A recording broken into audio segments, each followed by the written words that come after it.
Alléluia, gloire à l'Éternel, notre Dieu, notre Père. Bienvenue à tous, shalom de la part de à l'école de Yeshua. Nous voici en fait le 25 mars, mercredi 25 mars 2020. C'est le début de l'année spirituelle. Je voudrais donc vous en parler en fait un peu, c'est donc très très important. Nous voyons en fait sous les yeux un calendrier messianique. Donc, il marche pour 12 mois. C'est un calendrier qui est fondé sur la parole de Dieu. C'est le calendrier de Dieu dans la Bible. C'est le calendrier des Juifs messianiques au 1er siècle. Lorsqu'ils croyaient en Yeshua et qu'ils faisaient les fêtes de l'Éternel, c'est ce calendrier-là qu'ils suivaient. On en a en fait la preuve au travers, en fin de compte, d'un découpage notamment de l'évangile de Marc qui était fait spécialement pour des Juifs messianiques qui croyaient en Yeshua. Celui qui est appelé le Christ, celui qui existait avant que le monde ne soit et qui était là auprès de Abraham, Yitzhak, Yaakov, David, Moshe, bien sûr Moshe, David, les prophètes, et qui est venu il y a 2000 ans, venu pour nous révéler la parole de Dieu pleine de grâce et de vérité. Nous rentrons dans cette année, comme je vous l'ai dit déjà, cette année c'est une année spirituelle extrêmement importante, fondamentale. Elle existe une fois tous les 294 années. Voilà pourquoi l'année 2020, il ne faut pas oublier. Il ne faut pas la manquer. Elle commence l'année spirituelle, elle commence l'année de la Pâque. Oui, bien sûr, la Pâque de l'Éternel. C'est donc maintenant nous y sommes. Et ça commence le mercredi 25 mars, ainsi que vous pouvez le voir sur ce calendrier ici, 25 mars 2020 jusqu'au 23 mars 2021. Allons effectivement, si vous le voulez bien, donc au premier jour de ce mois.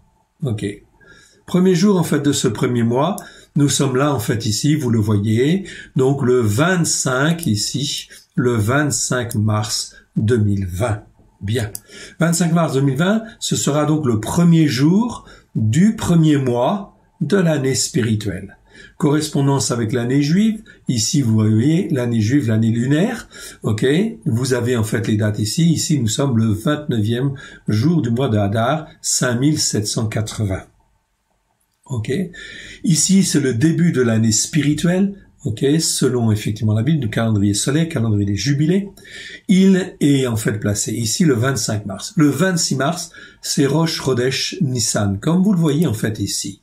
Rosh Chodesh Nissan, c'est-à-dire le début de l'année juive, l'année lunaire. Le calendrier solaire et le calendrier lunaire se trouvent être donc décalés de 1 jour. C'est exactement la même configuration qu'au temps de la mort et de la résurrection de notre Seigneur Yeshua. Cette configuration temporelle, c'est-à-dire du cycle de la Lune qui rejoint le cycle du Soleil, existe dans cette configuration-là tous les 294 années. C'est pour vous dire qu'ici, c'est bien en fait un temps tout à fait spécial, spirituel, pour l'Éternel, notre Dieu, qui a déjà déclenché un certain nombre de fléaux, on va dire, d'épreuves, très importantes, pour éprouver tous les habitants de la terre, ainsi qu'il est dit dans Apocalypse chapitre 3, verset 10, où il est dit « Puisque tu as gardé la parole de la persévérance, eh bien je te garderai au moment de la tentation qui va venir pour éprouver tous les habitants de la terre. » Tous les habitants de la terre. Apocalypse 3, verset 10. Nous y sommes, on est en plein dedans. Voilà pourquoi cette année est une année prophétique tout à fait exceptionnelle. Exceptionnelle. En ce premier jour, en fait, ici, nous avons ici petit 1, c'est le premier jour, donc, du premier mois de l'année spirituelle. Pour bien localiser par rapport au calendrier grégorien, nous avons en fait indiqué, cela va du 25 mars au 23 avril. Donc, dans chaque case, vous avez en fait les 3 dates. Vous avez le 25 mars 2020 ici, c'est le premier jour en fin de compte ici, premier jour du mois, en fait ici, et ici le 29e jour du mois de Hadar, ça permet de se recaler par rapport à tous les calendriers. 3 calendriers en un. Ah, c'est merveilleux. Mais ce qui est merveilleux ici, c'est que l'on va découvrir des choses absolument fantastiques. Les fêtes de l'Éternel sont dans les temps de Dieu, etc. Et ça va nous permettre de pouvoir rentrer dans une dimension prophétique tout à fait exceptionnelle. En ce premier jour de ce mois, de ce premier mois, on commence en fait par lire, bon, j'allais presque dire c'était un hasard, non, c'est pas un hasard, on commence par lire, en fait ici vous voyez tous les jours, vous avez en fin de compte ici une lecture en fait quotidienne, que vous pouvez en fait utiliser. Ici, ça s'appelle Bible en un an, on commence ici par Jean, chapitre 1 au verset 3, sachant que l'évangile de Jean a été écrit dans les années 9600, etc., de l'ère chrétienne, donc il n'est pas venu tout de suite. Donc au moment où Yeshua est venu, les seuls écrits qu'il y avait, c'était la Torah, les prophètes, les psaumes, ce qu'on appelle en fait chez les Juifs le Tanakh, l'Ancien Testament chez les nations, bien que c'est une appellation que je n'aime pas du tout, à cause de l'empereur romain Constantin. Vous le comprendrez bien. Il n'y a pas d'Ancien Testament ni de Nouveau Testament, il y a les Écritures. Au temps de Yeshua, il n'y a que la première alliance qui est écrite. Donc quand Yeshua parle, les disciples parlent, les premiers croyants parlent, c'est toujours par rapport à la Torah, aux prophètes et aux psaumes. C'est très important. L'évangile de Jean n'a été écrit qu'en 9600. Les autres évangiles, dans les années, on va dire, entre 50 et 60. Okay? Donc vous voyez, c'était 30 ans après la venue de Yeshua. Donc au 1er siècle, quand Yeshua est venu, il est mort, il est ressuscité. Là, en fait, il a environ 37 ans. Enfin, 37 ans, c'est bien ce que les Écritures nous révèlent. Eh bien, il va mourir, il va s'offrir en sacrifice. Nous allons célébrer la Pâque de l'Éternel la semaine prochaine, mardi prochain. Mardi soir, c'est le repas à ne pas manquer. C'est le repas que Yeshua a fait avant de s'offrir en sacrifice, un mardi soir. J'y reviendrai. Ce n'est pas l'occasion, en fait, aujourd'hui, de parler sur ça. Je voudrais revenir, en fait, ici, sur la lecture hebdomadaire. Vous avez donc toutes les semaines, donc les parachiotes, etc., une formation messianique qui se passe au niveau des Shabbats, et vous avez une lecture, si vous voulez lire toute la Bible en un an, vous avez Bible en un an, en fait, ici, qui vous permet de lire 2-3 chapitres par jour, ce qui vous permet, en fait, avec les fêtes de l'Éternel et les différents événements de l'année, qui permet de lire toute la Bible en un an. Un programme merveilleux, afin de nous façonner, de nous former au travers de Christ Yeshua, par la puissance du Saint-Esprit, et que nous puissions être le peuple de Dieu, un peuple pour Dieu. Que je sois juif ou non juif, c'est exactement le même programme. Le Saint-Esprit, en fait, nous forme, nous façonne. Pour cela, comme le dit Paulos, il n'y a pas de juif, il n'y a pas de grec. Bien évidemment, la parole de Dieu, elle est pour tous ceux qui ont un cœur, car il est dit « quiconque croit à la vie éternelle ». Mais je reviendrai en fait là-dessus. Je vais m'attarder un peu aujourd'hui, si vous le permettez, sur, en fin de compte, ici Jean. Le début de la lecture ici, c'est Jean. Ok, on va aller dans Jean. Jean, chapitre 1, ok, et en fait, je vais lire, en fait, les premiers versets.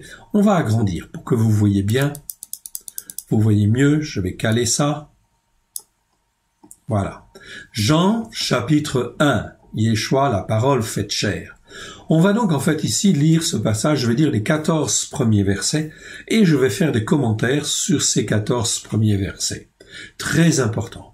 Là, je vous montre en fin de compte une version messianique qui est traduite sur le texte reçu des apôtres du XVIIe siècle. Donc déjà par rapport au texte grec du XIXe siècle, vous avez plus de 200 versets déjà où il manquait des informations, et le texte du XIXe siècle est celui qui a été retenu pour la majorité des traductions en français. C'est bien dommage. C'est bien dommage car on perd effectivement un certain nombre de mots, un certain nombre de versets. Et là, c'est effectivement dommage parce que certains versets sont essentiels. C'est pour ça que nous nous basons sur le texte reçu du XVIIe siècle. En français, il n'y a que 2 Bibles qui ont été traduites sur ce texte reçu du XVIIe siècle, la David Martin et la Bible de l'Osterwald, Bible du pasteur Osterwald. Elles ont été traduites, elles ont bien sûr un petit peu vieilli au niveau du langage, parce que ça a été écrit en 1744, mais c'est une Bible qui est restée, en fait, relativement intègre. Ok? Et ça, c'est très intéressant. Donc, on va se baser sur le texte grec, texte reçu des apôtres du XVIIe siècle. Très important. La deuxième chose fondamentale, c'est que ces traductions que nous mettons en place est disponible sur le site l'évangile de Matthieu, l'évangile de Marc, l'évangile de Luc, l'évangile de Yohanan, dans, effectivement, une version messianique sur les racines hébraïques de la foi. Je dis bien dans la pensée hébraïque de la foi. C'est pour cela que c'est très important. Les Écritures ont été détournées. Les Écritures, on a perverti. La Bible est très claire. Ça s'appelle de la perversion. Depuis Constantin, l'empereur romain Constantin, les Écritures ont été faussées. Et la chrétienté est élevée dans des enseignements qui sont erronés, qui sont pervertis. Le résultat des courses, c'est qu'aujourd'hui, l'Église, quelque part, a besoin de se repentir. De se repentir, voilà pourquoi il y a aussi un certain nombre de fléaux qui se répandent. C'est aussi la conséquence de la colère de l'Éternel, notre Dieu, du Dieu des Hébreux, du Dieu d'Abraham, de Yitzhak et de Jacob, qui, depuis 2000 ans, a tout accompli au travers de Christ Yeshua, afin que les Écritures puissent être écrites dans nos cœurs avec grâce et vérité, au travers de Christ Yeshua, par la puissance du Saint-Esprit. C'est un langage qui est très clair. Le langage était très clairement explicité au 1er siècle, par Yeshua lui-même, par les disciples, par les premiers croyants, oui, bien évidemment. Mais ce message a été perverti. Le christianisme aujourd'hui n'a rien à voir avec le christianisme juif du 1er siècle. Le christianisme juif du 1er siècle, c'est un christianisme juif, essentiellement juif, exclusivement juif. Tout le monde fait les fêtes de l'Éternel. Tout le monde fait Shabbat. Tout le monde fait toutes les fêtes de l'Éternel. Ce n'est qu'à partir du IVe siècle, vous le savez, j'insiste quand même, au travers de l'empereur romain Constantin, que les choses changent et que l'Église catholique est officiellement créée au IVe siècle, en l'an 321, au concile de Nicée. À partir de là, on commence à balayer les fêtes de l'Éternel et on commence à balayer, en fait, tout ce qui est racine juive et racine hébraïque, et les écritures, les traductions vont être pervertis, détournés de leur but. Leur but, les traductions, sont faites dans le but de conforter l'Église de Rome, de conforter le monde protestant, le monde évangélique. Donc les traductions sont perverties. Ici, il n'en est pas question.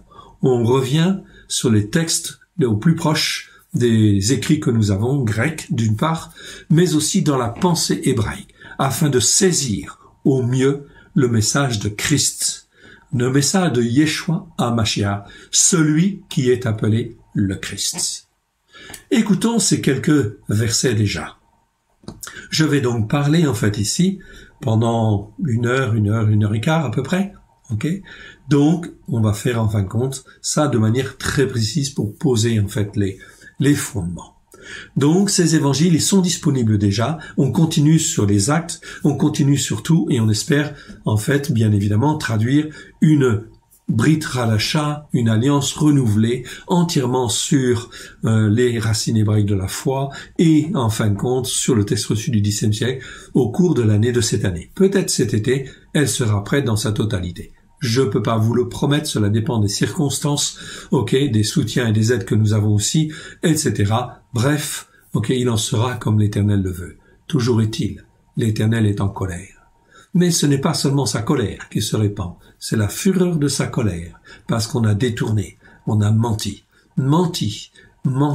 ok, à tel point que le Seigneur, en fait, dans Ézéchiel 34, parle de faux bergers. Et dans ce chapitre-là, il dit bien qu'il va reprendre ses brebis, afin qu'elles puissent être éduquées dans la vérité, à la gloire de son saint nom, au travers de Christ Yeshua.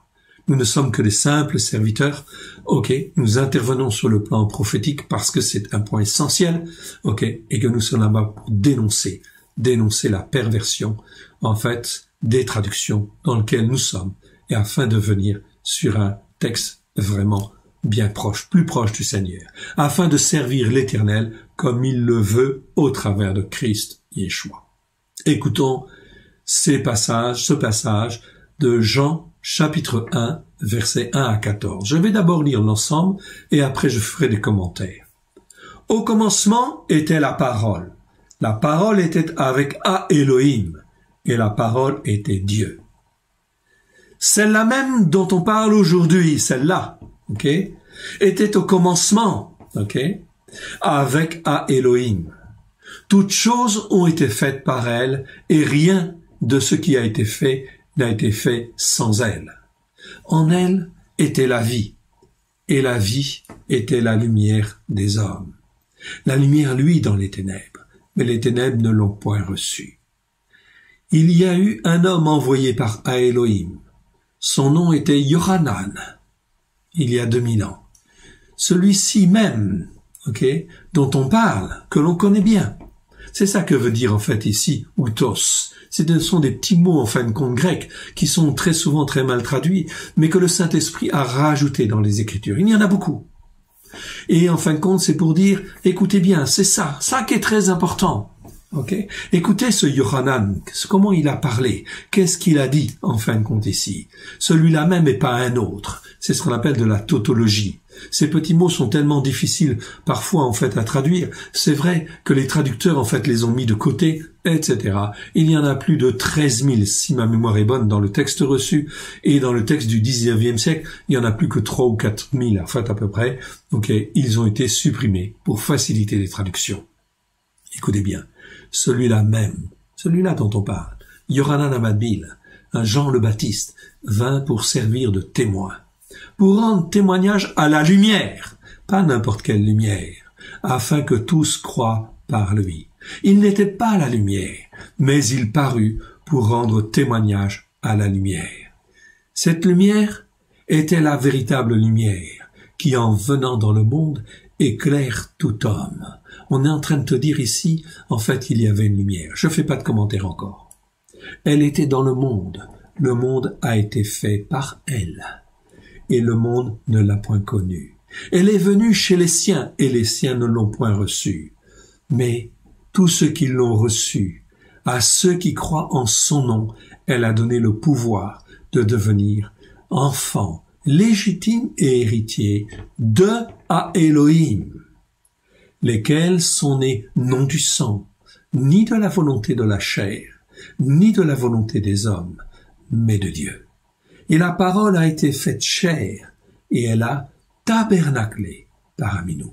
C'est même pas habiter. Habiter, oui, il y a des mots pour dire habiter. Mais ici, c'est un mot spécial. C'est tabernacler. C'est pour dire habiter carrément en toi. Faire sa tente avec toi. En toi. Ok? Parmi nous, mais aussi en nous. Ok? Elle a tabernaclé. Voilà pourquoi la fête des tabernacles, c'est aussi la fête de tous les croyants qui sont avec Dieu au travers de Christ Yeshua. Ok? Par la puissance du Saint-Esprit. C'est la fête des tabernacles. C'est aussi la fête donc de tous les croyants qui sont nés de nouveau et qui sont disposés à rentrer dans le royaume de Dieu et qui vont rentrer dans le royaume de Dieu. Voilà pourquoi la fête des tabernacles est une fête absolument merveilleuse, fantastique. Elle a plein de significations. Mais elle a été supprimée. Dans le monde chrétien, très peu de gens la pratiquent, très peu. Ceux qui se tournent un petit peu sur les racines juives, oui bien sûr, mais les autres non. Tout ça, ça a été supprimé. Toutes les fêtes, mes frères et sœurs, ont un rôle prophétique, ont une dimension messianique au travers de Christ Yeshua. Et il y a en fait, au travers des fêtes, tout un système éducatif, formateur. Voilà pourquoi je vous encourage à toutes les célébrer. Et la première de ces fêtes, elle a lieu la semaine prochaine. Ce sera donc, en fait, le mardi soir, 7 avril. Ne manquez pas de la célébrer. Verset 14, et la parole a été faite chair. Elle a tabernaclé parmi nous, pleine de grâce et de vérité. Et nous avons contemplé sa gloire, une gloire comme la gloire du Fils unique du Père. Revenons, si vous le voulez bien, au premier verset. Au commencement était la parole. La parole était avec Elohim, et la parole était Dieu. Très important. Au commencement, bien évidemment. Ok? Ici, j'agrandis un petit peu pour que vous puissiez mieux voir. Beaucoup de commentaires. On pourrait y passer des heures. Rassurez-vous, je vais y passer quelques dizaines de minutes. C'est tout. Déjà, en fait, ici, pour en fait goûter de ces merveilles, en fait, ici. Au commencement était la parole. Jean 8, 58 nous dit, avant Abraham, je suis. Yeshua nous dit, très clairement, il était. Oui, bien sûr, parce qu'il était le Christ. Il était avant que le monde ne soit. Oui, bien sûr. C'est pour ça que Abraham l'a connu et il l'a vu. Sous laquelle forme? Eh bien, en fait, souvenons-nous de Genèse 14. Genèse 14, ok, l'Éternel Dieu envoie à Abraham Malki-Tsédek, son roi de justice, pour faire alliance avec lui, avec du pain et du vin. Je reviens pas là-dessus. Donc ça veut dire qu'Abraham, il connaissait, bien sûr, Yeshua au travers de Malki-Tsédek. Il le connaît pour d'autres raisons, en fait, aussi, à d'autres moments, bien évidemment. Chapitre 18, où il voit 3 hommes, bien sûr. Il a vu qui? Il a vu Dieu, la parole de Dieu et l'Esprit de Dieu. Ok? Ces 3 êtres, en fait, ici, sont des êtres spirituels qui, en fin de compte, chacun ont leur rôle. Celui qui s'appelle la parole de Dieu, tout le monde sait, Abraham, Isaac, Jacob, tous les gens qui marchent par la foi à l'époque de Pyranor savent que celui qui s'appelle la parole de Dieu, c'est celui par qui le salut va venir. Je dis bien va venir. Il est le Christ en devenir. Ok? Cela est très important parce que tout le monde sait que c'est par la parole de Dieu que le salut va arriver, que le sacrifice parfait sera fait, ok, et qui sera fait pour racheter. Il n'y a plus besoin que de marcher par la foi. Voilà pourquoi Abraham va marcher par la foi. Ranor va marcher par la foi. Les Yitzhak, Yaakov, Moshe, David vont tous marcher par la foi au travers de celui qui sauve, la parole de l'Éternel ou la parole de Dieu. Ce concept, en fait, ici est très important, mais ils sont un, Shema Israël, Adonai Echad. Donc ici, au commencement, Abraham dit « je suis ». Oui. Genèse 17.5, ok. Yeshua parle. C'est la prière qu'il va faire, ok, le soir, en fin de compte, où il va manger avec ses disciples avant de s'offrir lui-même en sacrifice. Dans Jean 17, ce qu'on appelle la prière, en fin de compte, de sanctification, etc. Ok, et bien ici, il va dire, glorifie-moi de la gloire que j'avais auprès de toi. Yeshua, en fait, ici, parle à ses disciples, il parle de la gloire qu'il avait avant qu'il ne vienne, avant que le monde ne soit, ok, et de la gloire qu'il avait avant de venir en tant qu'homme. Il est le Christ, oui bien sûr, il va s'offrir lui-même. C'est la parole de Dieu qui est venue, qui s'est faite homme, ok, et là, en fin de compte, il va s'offrir lui-même en sacrifice. Glorifie-moi de la gloire que j'avais auprès de toi. Vous pouvez vérifier ces versets. Okay. Plein d'autres versets témoignent de l'existence de Yeshua avant que le monde ne soit. Proverbe 8, 22. Avant ses œuvres, j'étais là. Ok. Et il était là. Et il était à l'œuvre avec Dieu. 1 Jean, on va continuer. Il est la parole. Oui, bien sûr. Ici, il n'y a pas d'ambiguïté, bien évidemment. Nous avons, en fin de compte, c'est bien la parole. Il est la parole. Ici, comme on l'a dit. En fait, ici. Dans 1 Jean chapitre 1, ok, eh bien, en fin de compte, nous le voyons aussi, c'est bien rappelé, en fait, dans les évangiles. Je ne vais pas citer tous les versets. 1 Jean chapitre 1, verset 1, ce qui était dès le commencement. Ok, 1 Jean chapitre 1 verset 1. Je rappelle que Jean, l'apôtre, va écrire son évangile entre 96 et 100. Ces 3 épîtres, en fait, aussi vont être écrits dans cette période-là. Et l'évangile et l'Apocalypse, ou qu'on appelle livre de la Révélation aussi, il va l'écrire, en fait, à la fin du 1er siècle. Pourquoi? Simplement parce qu'il constate les dérives qu'il y a dans les églises. À la fin du 1er siècle, ok, voyons l'Apocalypse chapitre 2, chapitre 3, les églises ont dérapé, presque toutes, ok, les unes ont oublié leur premier amour, etc. Les uns, c'est le trône de Satan, etc. D'autres, c'est la puissance de Jézabel qui domine, d'autres, elle dort, etc. D'autres, elle est aveuglée, ok, etc. Ok, Philadelphie est l'église fidèle, elle garde la parole de Dieu. Elle garde la Torah, les prophètes et les psaumes, elle est restée fidèle. Parce qu'elle est restée fidèle, Dieu va la garder au moment de l'épreuve qui va toucher, en fait, le monde entier. Cela nous parle, parce que c'est exactement ce qui va se passer. Si je garde la Torah, les prophètes et les psaumes, ok, au travers de Christ, par la puissance du Saint-Esprit, Dieu va me garder dans les épreuves à venir. Aujourd'hui, c'est la pandémie, c'est une épreuve. Mais ce n'est pas la dernière, c'est le début, c'est le commencement des douleurs. Donc repentez-vous car le règne de Dieu est proche. Le règne de Dieu est proche au travers de Christ Yeshua. Mais avant, Dieu va exécuter un certain nombre de jugements, non pas pour condamner encore, mais pour se repentir, afin que les hommes et les femmes se repentent. Tous ceux qui ont fait partie ou qui ont favorisé la théologie du remplacement, etc., les prêtres, les pasteurs protestants, évangéliques, etc., repentez-vous car le royaume de Dieu est proche. C'est le temps de la repentance. De la repentance afin de venir sur les fondements, tels que Yeshua et les disciples les ont enseignés au premier siècle. Apocalypse 19, verset 13. Qu'est-ce qu'il est dit ici? Il nous est rappelé que le nom de Yeshua, son nom est la parole de Dieu.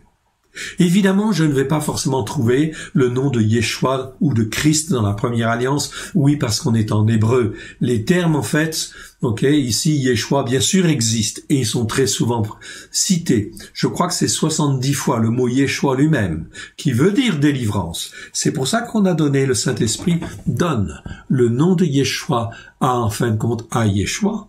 Tout simplement parce qu'il est la délivrance. Délivrance des chaînes des ténèbres. Délivrance des chaînes de l'Égypte. Délivrance des chaînes dans lesquelles nous avons pu être. Des faux enseignements. De toutes les sortes de problèmes. Bien évidemment, Yeshua est là. Il a tout accompli à la croix. Afin, bien sûr, que tout soit accompli et que cela puisse se réaliser en nous. Et que Yeshua puisse nous remplir de la parole pleine de grâce et de vérité. Comme il le dit dans Matthieu chapitre 5 verset 17, « Je ne suis pas venu pour abolir la Torah et les prophètes, mais je suis venu pour accomplir. » Ici, le mot « accomplir », c'est pléro. Pléro, ça veut dire quoi? Ça veut dire remplir en abondance.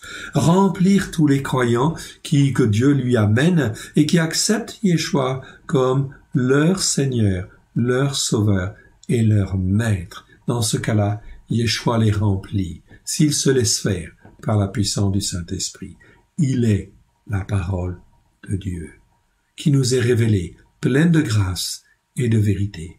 Il est la Torah, les prophètes et les psaumes, remplis, qui nous est révélée avec grâce et vérité. On n'y lit plus les Écritures de la même manière. Ce n'est plus du tout la même chose quand on donne son cœur et sa vie à Yeshua et que l'on reçoit le Saint-Esprit, le Consolateur, qui a été promis.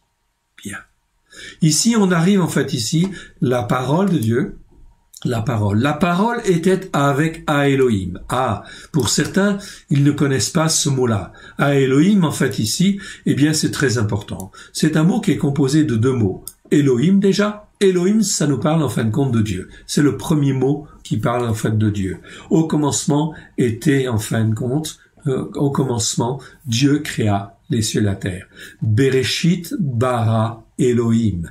Et Hashamayim ve'et haaretz. Vous avez entendu le mot Elohim. C'est le premier nom de l'Éternel, le premier nom de notre Dieu qui apparaît dans la Bible. Elohim, c'est un pluriel parce que ça représente Dieu lui-même, la parole de Dieu et l'Esprit de Dieu. C'est Elohim. Et Elohim est un.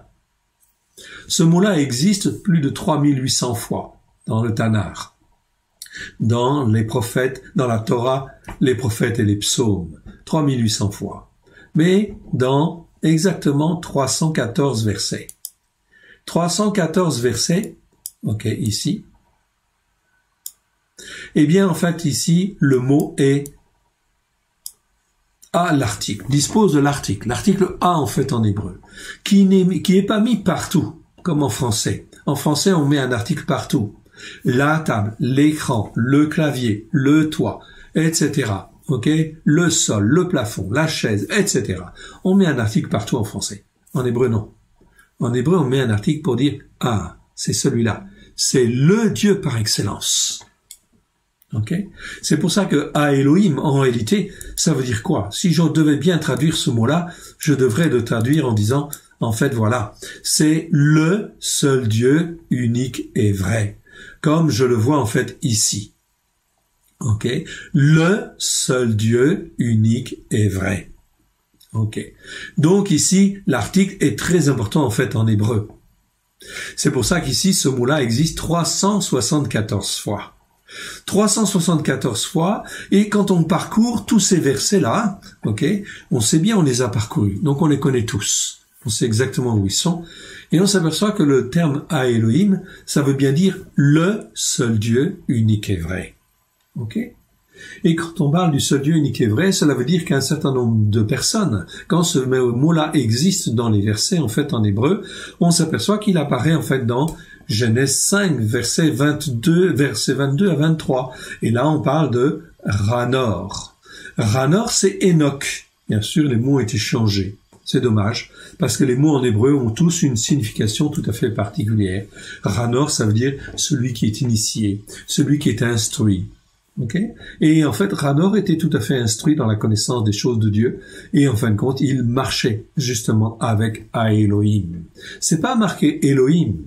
Le texte hébreu nous dit pas ça. Le texte hébreu nous dit, il marchait avec Elohim. Et ça, c'est très important, parce qu'il marchait avec le seul Dieu unique et vrai. Et il marcha 300 ans avec le seul Dieu unique et vrai, avec Elohim. Et parce qu'il marchait avec Elohim, eh bien, il a été enlevé, afin que la corruption, en fin de compte, ne puisse, en fait, pas le toucher. Vous avez entendu? Oui. Il marchait avec Elohim. Et bien sûr, la corruption, en fin de compte, eh bien, il a été enlevé. C'est une préfiguration de l'enlèvement, mes frères et sœurs. Ok, cela nous parle par rapport aux événements, en fait, à venir. Les épidémies, les catastrophes financières, économiques, etc. vont arriver. Le monde économique va s'écrouler. Oui, bien sûr. Cela, en fait, est malheureusement une réalité. Les gouvernements vont se débrouiller tant bien que mal. Oui, bien sûr. Mais également, tous les hommes doivent se repentir. Pas seulement, tout à l'heure j'ai parlé en fin de compte des pasteurs, des prêtres, parce qu'ils ont un rôle particulier. C'est eux normalement qui doivent enseigner en fin de compte la parole de Dieu, mais avec grâce et vérité. Et ici, Yeshua, il est venu pour nous faire connaître ce seul Dieu unique et vrai, ce Elohim, qui est en fait en réalité le Dieu en fait aussi de Noé. Dans Genèse 6, 7, vous pouvez aller voir en hébreu, c'est pas écrit dans les Bibles en français. Non, ça n'existe pas. Je crois même que dans les autres Bibles aussi, en anglais, ça n'existe pas non plus, en espagnol non plus. Ok. Mais en fait ici, dans Genèse, si vous allez voir, Genèse 6, 9, ok, en hébreu, vous verrez en fin de compte que Noé, était un homme intègre et juste, et il marchait avec Elohim. Ah, très intéressant. Ok, d'autres personnes ont marché avec Elohim. Bien sûr, ici je vais voir Abraham. Abraham, il marchait avec Elohim. Il priait à Elohim. Il intercédait, il parlait avec Elohim. C'est ça qui est très important de bien comprendre. Ok, quand on est en fait avec Elohim, on est avec le seul Dieu unique et vrai. Et quand je suis avec le seul Dieu unique et vrai, j'écoute ses commandements et je les mets en pratique. J'écoute sa Torah et je la mets en pratique. Avec grâce et vérité, attention, bien évidemment. Mais je l'écoute et je la mets en pratique. C'est très important. Regardez Abraham, en fait, il est là. Dans Genèse, en fin de compte ici, je continue. Ici, Genèse 26, il priait avec Elohim. Genèse 20, 17, ça vous parle, Genèse 20, 17? Oui, c'est le sacrifice, non, c'est Abraham qui prie, en fin de compte, à Elohim.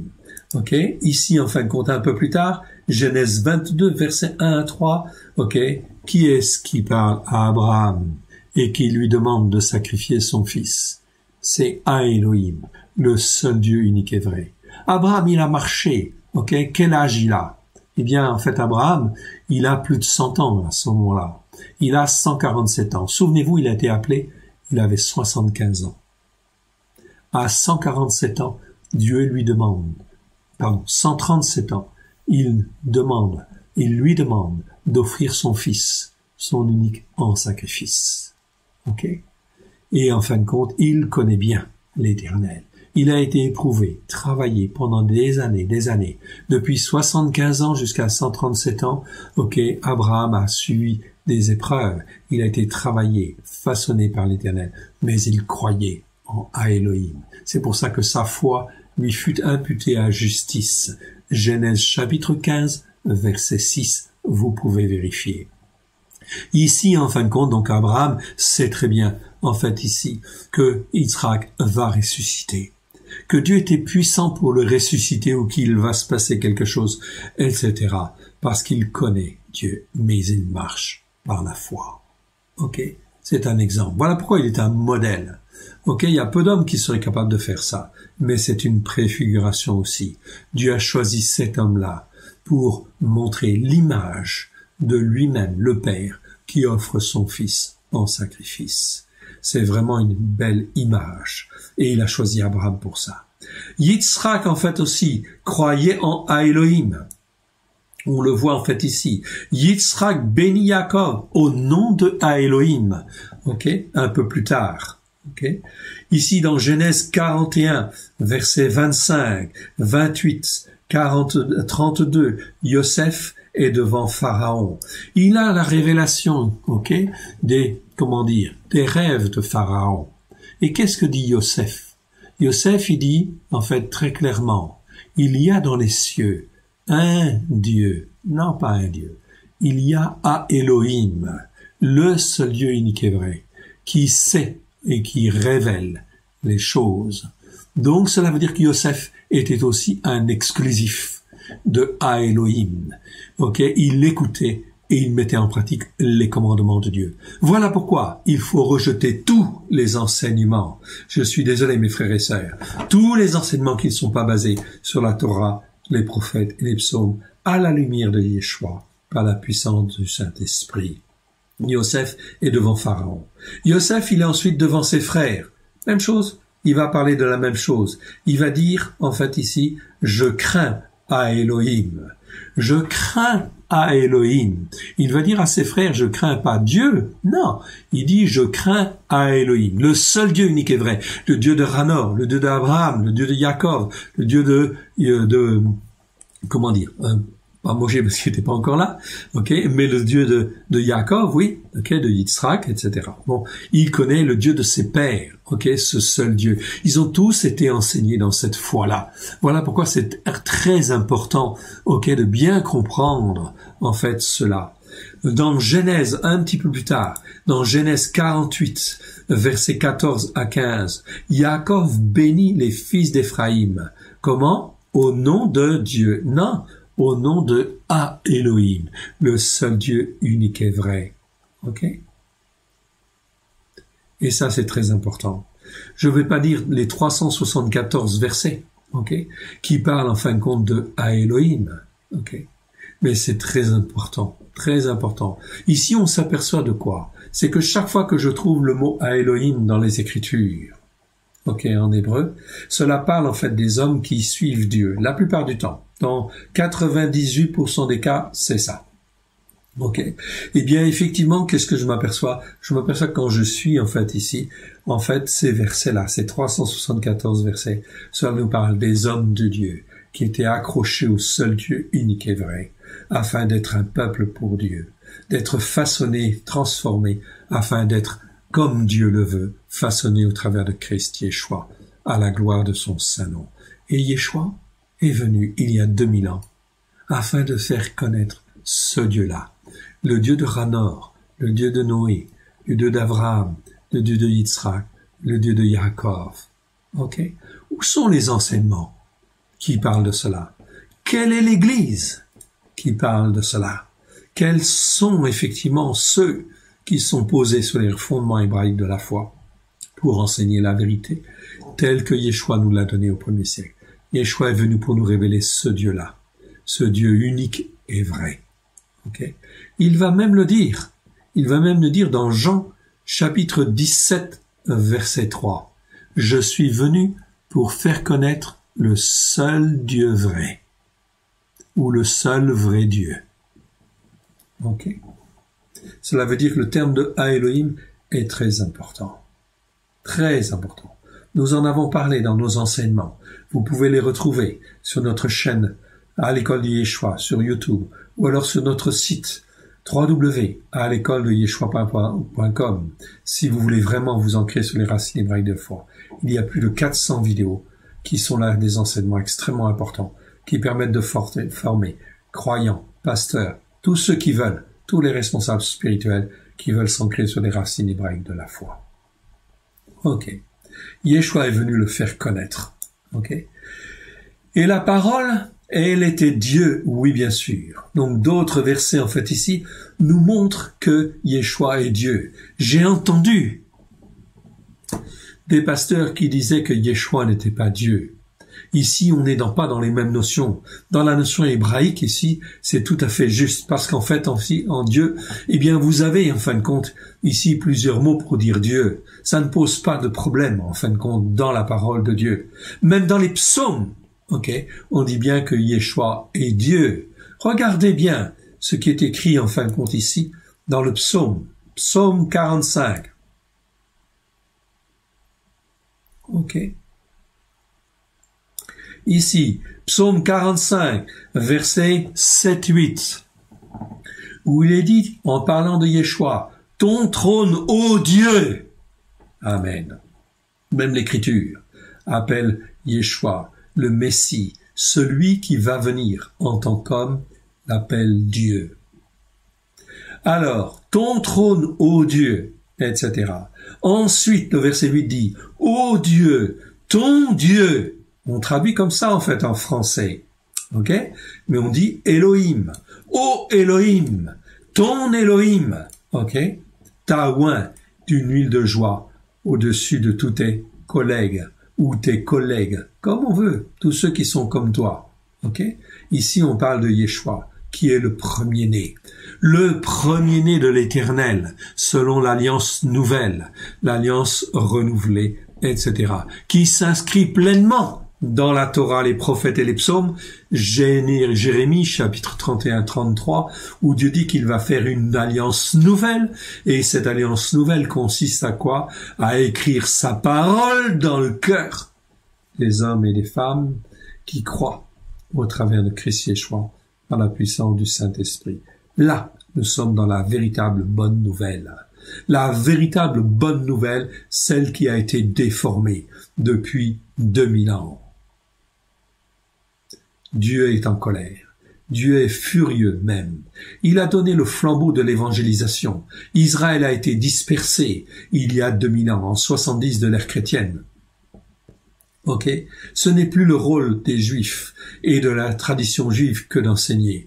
Dieu a passé le flambeau aux nations. 2000 ans que le flambeau a été transféré aux nations, afin que les nations puissent annoncer la bonne nouvelle du royaume de Dieu, du règne de Dieu dans les cœurs, afin que la Torah puisse être écrite dans les cœurs avec grâce et vérité, et que le règne de Dieu puisse venir dans leur cœur et dans leur vie, au travers de Christ Yeshua, par la puissance du Saint-Esprit. Au lieu de cela, nous n'entendons que du mensonge, nous n'entendons que des choses mauvaises. Bien sûr, il y a un message qui a été donné de la part de Christ qui sauve, oui, mais il a été déformé, il a été perverti.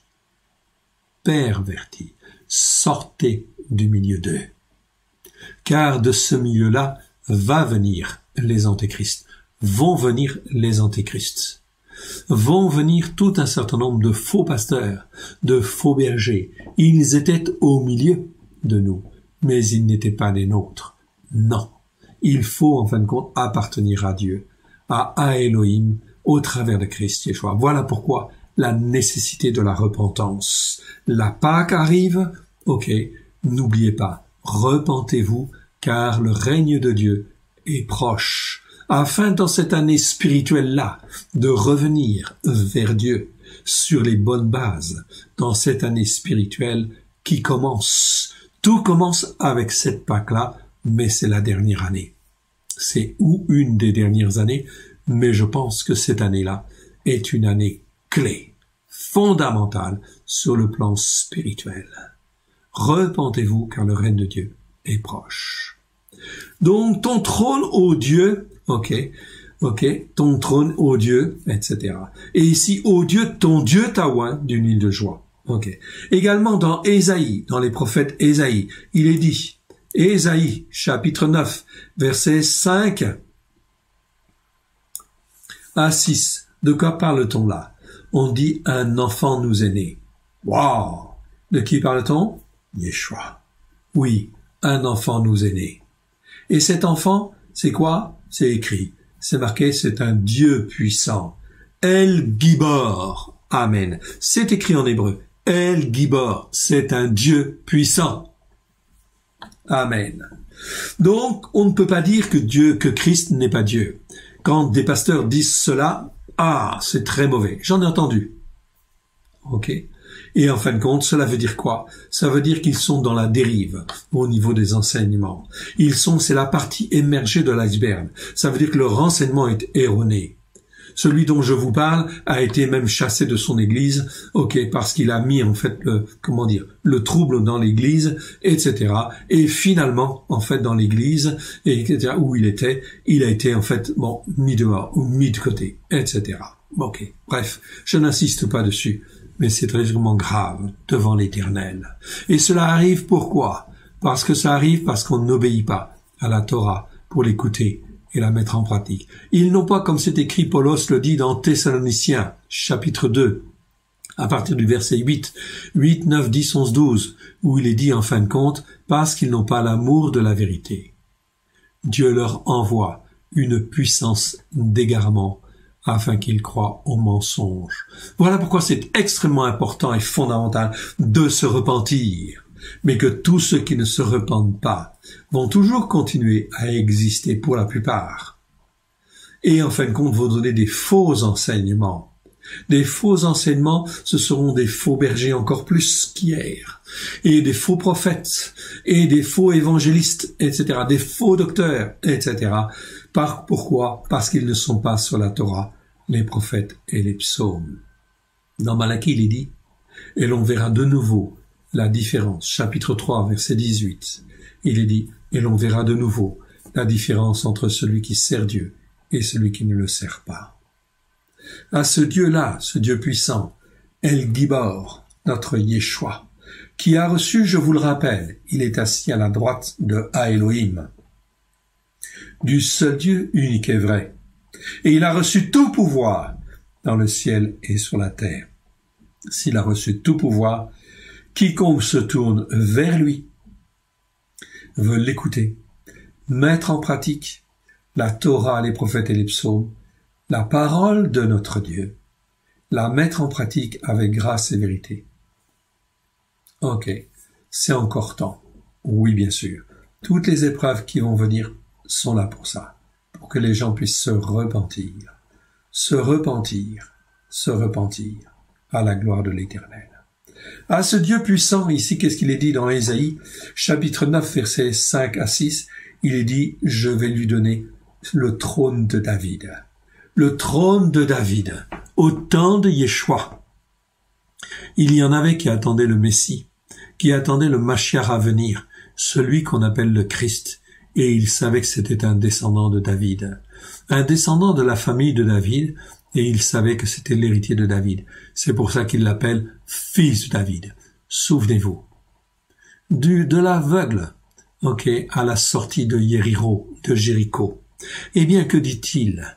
Il entend parler qu'un certain Yeshua est en train de passer. Dans nos Bibles, traduction, c'est marqué Jésus de Nazareth. Là, on tord encore les Écritures. Ce n'est pas Jésus de Nazareth. Ce mot existe 15 fois dans les Écritures. C'est Nazoraios. Nazoraios, 15 fois ça existe dans les Écritures. Chaque fois c'est écrit, c'est traduit par de Nazareth. Cela ne veut pas dire de Nazareth. L'expression Jésus de Nazareth existe, oui, 4 fois. Mais dans 15 autres versets. C'est Yeshua, le Nazoraios. C'est-à-dire le Nazoréen. C'est-à-dire celui qui a la Torah dans le cœur, qui l'écoute et qui la met en pratique, et qui enseigne aux autres à faire de même. C'est ça un nazoréen. On nous a toujours caché ceci. Jamais je n'ai entendu un enseignement là-dessus dans les églises.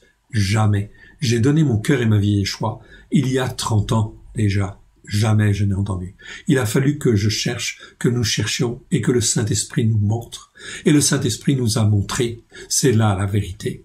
Nazoraios, je peux traduire par Nazoréen, c'est bien. Mais ça veut dire celui qui a la Torah dans le cœur, qui l'écoute et qui la met en pratique avec grâce et vérité, et qui apprend aux autres à faire de même. On pourrait dire autrement aussi, c'est le consacré consacrant. Et on ne peut pas dire autre chose, bien évidemment, et tout le monde sera d'accord. Yeshua est le consacré consacrant par excellence. Le consacré qui veut consacrer les autres, qui veut faire connaître à Elohim, qui veut faire connaître la parole de Dieu avec grâce et vérité. Il y a du chemin à faire. On nous a trompés, mes frères et sœurs. On nous a bernés, on nous a entraînés dans des fausses doctrines, des fausses théologies, dans des doctrines chrétiennes qui sont basées sur les fondements de l'empereur romain Constantin, sur les pères de l'Église qui, en fin de compte, ont rejeté les racines hébraïques de la foi. Résultat des courses, si on prend pour argent comptant ce qu'ils disent, alors je suis complice. Moi, je ne veux pas être complice de cela. Je suis né, effectivement, j'ai été baptisé dans l'église catholique, j'ai renié, en fait, cette église, j'ai renié les fondements, parce que je m'appelle Cohen, j'ai des racines juives, et, en fin de compte, j'aime mon Dieu. Et je veux connaître le Dieu d'Abraham, le Dieu de Noé, le Dieu de Naranor, le Dieu d'Israël, le Dieu de David, de Moshe, de Yaakov, des prophètes, le Dieu de Yeshua, tel qu'il est. Non pas selon des fausses théologies, mais tel qu'il est, tel que les Écritures nous le disent. Amen. Ça, c'est très important. Donc, nazoréen, ça veut dire, en fait, ici, consacré, consacrant. Et en fait, l'aveugle, qu'est-ce qu'il dit? Il dit, en fait, Yeshua le nazoréen, il dit. Il dit pas Jésus de Nazareth, jamais de la vie. Toi qui es le consacré, consacrant, toi qui es l'héritier de David, il dit fils de David. Ça veut dire que spirituellement, il est l'héritier de David, l'héritier des promesses faites à Abraham, à Yitzhak, à Yaakov, à David, à Moshe, etc. Il est l'héritier des promesses. C'est un homme de foi parce qu'il fait. Et à ce moment-là, Yeshua le bénit et il va guérir à cause de sa foi. Oui, sa foi dans le seul Dieu unique et vrai, elle était là et elle s'exprimait. Dans ce cas-là, il intercède, il prie, il prie, il interpelle en fin de compte Yeshua, et dans ce cas-là, qu'est-ce qui se passe? Eh bien, en fin de compte, à l'instant, il est guéri. La puissance de Dieu est là.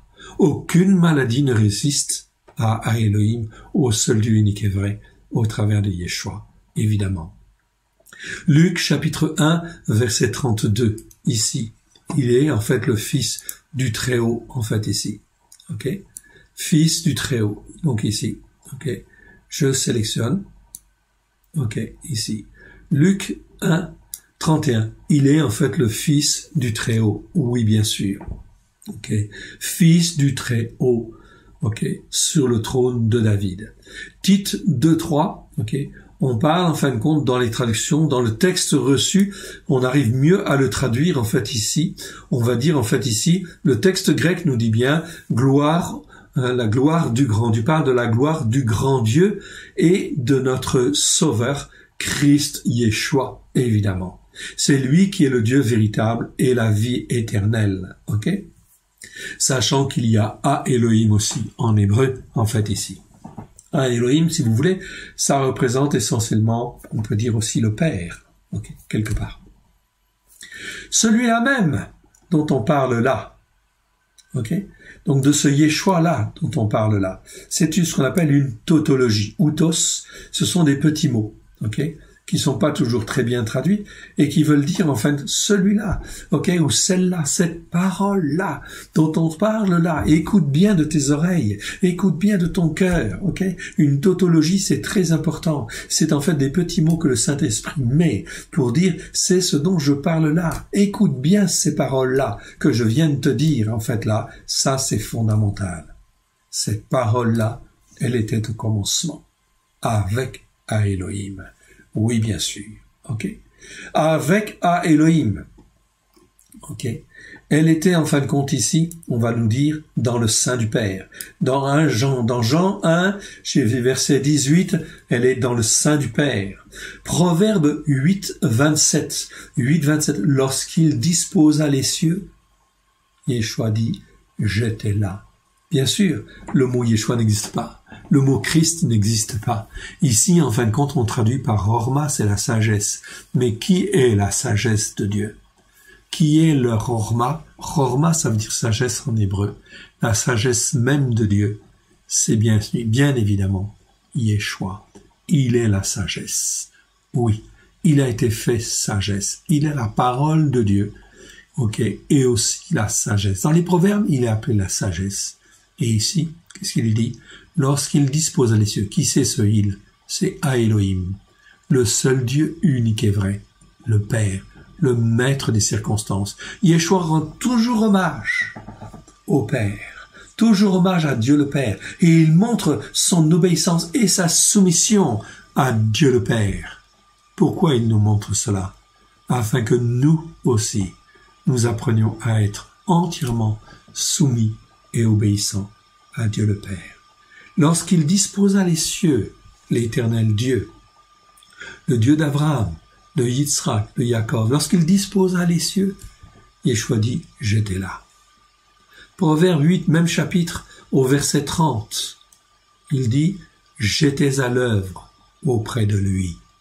Nous avons bien ici l'existence, en fin de compte, de Elohim et de quelqu'un à côté de lui qui s'appelle la parole de Dieu ou la sagesse de Dieu, qui n'est autre que Christ Yeshua, qui n'est autre que Yeshua lui-même, venu en tant qu'homme, mais avant il n'était pas.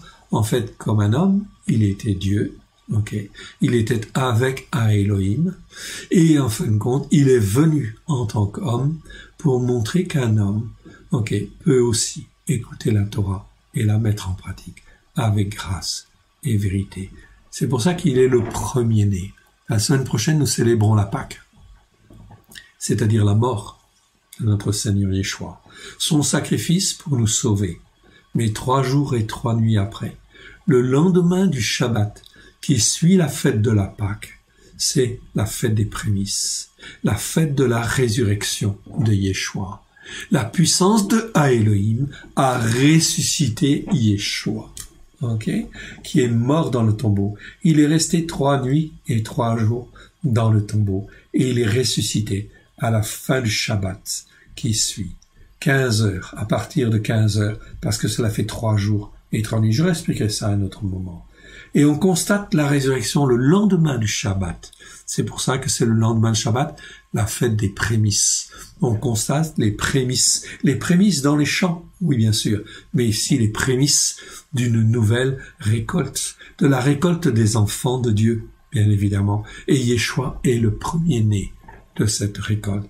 Voilà pourquoi le lendemain du Shabbat, qui suit la fête de la Pâque, est une fête exceptionnelle. C'est la fête de la résurrection de Yeshua.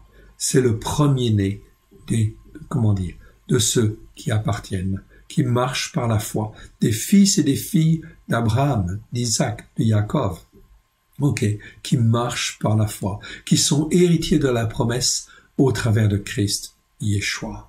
Merveille des merveilles, bien évidemment. Alléluia. Nous avons vu. Voilà, on continue. Ici, j'étais là. Toutes choses ont été faites par elle. Verset 3. Toutes choses ont été faites par elle. Et rien de ce qui a été fait n'a été fait sans elle. Oui, bien sûr. Plein de versets nous montrent ça. Jean 1,10. Le monde a été fait par elle. Psaume 33, 6. Les cieux ont été faits par la parole. Et oui. Donc c'est la parole de Dieu qui était là. C'est un être spirituel qui travaille avec Dieu. Encore une fois, celui qui s'appelle la parole de Dieu. Nous avons Dieu, la parole de Dieu et l'esprit de Dieu dans la Torah, les prophètes et les psaumes. Ils travaillent en fin de compte, on les trouve dans les versets tout le temps, très souvent. Ils sont toujours là, toujours présents. Et dans quelques versets seulement, on va voir les 3 en même temps. Notamment chez les prophètes. Mais ici, en fin de compte, on va voir qu'ils vont agir. Et celui qui s'appelle la parole de Dieu, eh bien, il était là, travaillant toujours auprès des hommes. Celui qui est l'interface avec les hommes, c'est celui qui s'appelle la parole de Dieu. C'est lui qui enseigne, qui façonne, la foi d'Abraham, la foi d'Isaac, la foi de Jacob, de Moshe, David, etc. C'est lui qui façonne leur foi. Alors, c'est aussi celui qui façonne notre foi, comme il le veut, à la gloire de l'Éternel, par la puissance du Saint-Esprit, pour apprendre à être soumis et obéissant à l'Éternel. Ok. Les souhaits étaient faits par elle. Psaume 102. Ici, on continue avec les autres versets. Psaume 102. 102, versets 24 à 25. Tu as anciennement fondé la terre. Colossiens 1, versets 16 à 17. Tout a été créé par lui et pour lui. Hébreux, chapitre 1, versets 1, 3, 10, 12, etc. Vous pouvez aller les lire. C'est très important. Verset 4. En elle était la vie de Dieu. Et la vie était la lumière des hommes. Eh oui, ça c'est très important. Lumière des hommes. Jean 5, verset 26. Le Père donne la vie au Fils. C'est le Père, Elohim, le seul Dieu unique et vrai, qui est là, qui donne effectivement la vie au Fils. Et le Fils la donne à qui il veut. Oui, bien sûr. Jean chapitre 8, verset 12. Il est la lumière de la vie. Jean 9, 5, il est la lumière du monde, pour tout le monde, afin que quiconque croit ait la vie éternelle. Cela ne concerne pas seulement les Juifs, cela concerne tous les hommes sur la terre. Voilà pourquoi, en fait, ici, cette pandémie se répand aussi sur toute la terre. C'est effectivement pour remettre en question, en fait, ici, tout ce qui ne va pas, en fait, ici, dans les enseignements et toutes les doctrines qui ont existé à droite et à gauche, et tout le travail qui n'a pas été fait. C'est le temps des nations. Hier, Israël était le témoin de Dieu sur la terre. Israël a fauté. Israël n'a pas accompli sa mission. Voilà pourquoi Israël a été dispersé parmi toutes les nations. Le temple a été détruit. Les Juifs ont été dispersés, en fait, de par le monde. Ils n'ont plus le flambeau de l'évangélisation. Mais ce flambeau a été donné aux nations pour 2000 ans. 2000 ans, c'est 2 jours. Les Juifs ont eu 2 jours. 2000 ans. Entre Abraham et Yeshua, il y a 2000 ans. Ils avaient donc 2000 ans, en fin de compte, pour témoigner de la vérité. Ils ont failli en partie. Ils ont manqué à leur devoir. C'est pour ça que Dieu les a dispersés et a donné le flambeau de l'évangélisation aux nations, pour voir comment les nations allaient faire. Et depuis 2000 ans, Dieu voit comment les nations font. Est-ce que les nations ont enseigné, en fait, la bonne nouvelle telle que Christ l'a donnée au 1er siècle? Waouh! C'est pas à moi de juger cela. Mais un constat est sûr, c'est que ça n'a pas été fait comme il fallait. Une partie du travail a été fait. Mais on est loin du compte. Et beaucoup de peuples ne connaissent pas. Pourtant, 2000 ans sont là. Bon, alors Dieu va prendre les choses en main et va faire connaître sa parole, sa bonne nouvelle à toutes les nations du monde. Cela va venir. Dieu suscite aujourd'hui des prophètes, des hommes, qu'il va lever afin qu'ils puissent enseigner la bonne nouvelle telle qu'elle doit être enseignée.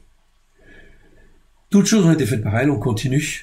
Verset Psaume 102, on était en dessous. Jean 5, verset 26. Le Père donne la vie au Fils.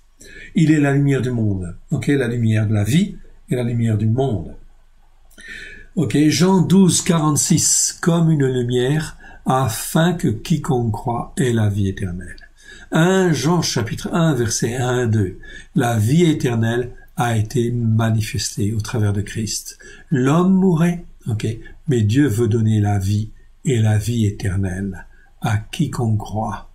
Nous ne sommes que de passage sur cette terre. Mais ce que Dieu veut donner, c'est Dieu veut se faire un peuple qui lui appartienne et qui soit éternellement avec lui. C'est pour ça qu'au travers de Christ, il donne la vie éternelle. 1 Jean chapitre 5 verset 11, Dieu a donné la vie éternelle en son Fils. Jean chapitre 1 verset 9 à 10. Il est la véritable lumière. Souvenez-vous, dans Genèse chapitre 1, dans les premiers versets. Et la lumière fut. Amen. Dieu créa la lumière et la lumière fut. Cette lumière-là, c'est pas la lumière du jour. La lumière du jour, il va la créer le 4e jour. Le premier jour, il a créé la lumière, mais c'est la lumière spirituelle. C'est Yeshua. C'est la lumière de la vie. Déjà, dans les premiers versets de la Genèse, on parle de Yeshua. Il est la lumière. Encore fallait-il comprendre, avoir les yeux pour comprendre cela. C'est le Saint-Esprit qui ouvre. Et c'est Dieu qui ouvre les cœurs. Et c'est le Saint-Esprit qui révèle. Il est la véritable lumière. Malachie chapitre 20, chapitre 3, verset 20, ou dans vos traductions, les traductions des nations, chapitre 4, verset 2. Il est le soleil de la justice. Oui, la lumière de Dieu, il est le soleil de la justice. Oui, bien sûr, par la foi. Genèse 1, 3, ce que je vous disais tout à l'heure, que la lumière soit et la lumière fut. Verset 5, ici.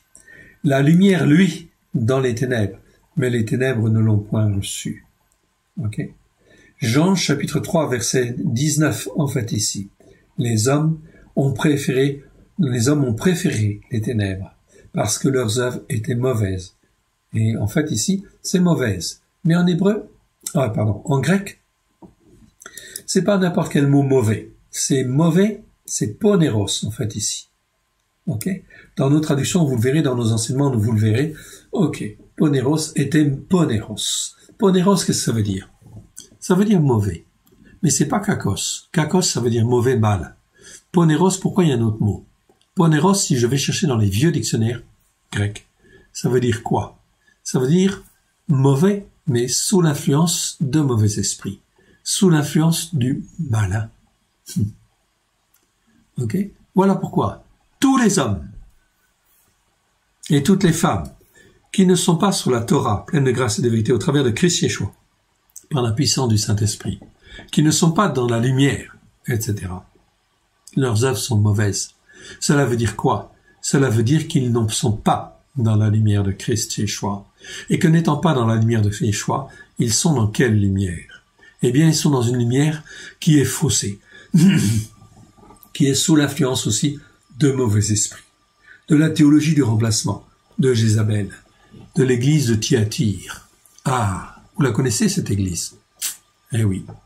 Chapitre 3 de l'Apocalypse. C'est Jézabel. Jézabel qui existe, qui est une puissance de Satan, qui a des prophètes, oui. Et dans beaucoup d'églises, ce ne sont pas les prophètes de Dieu. Ce n'est plus le Saint-Esprit qui agit.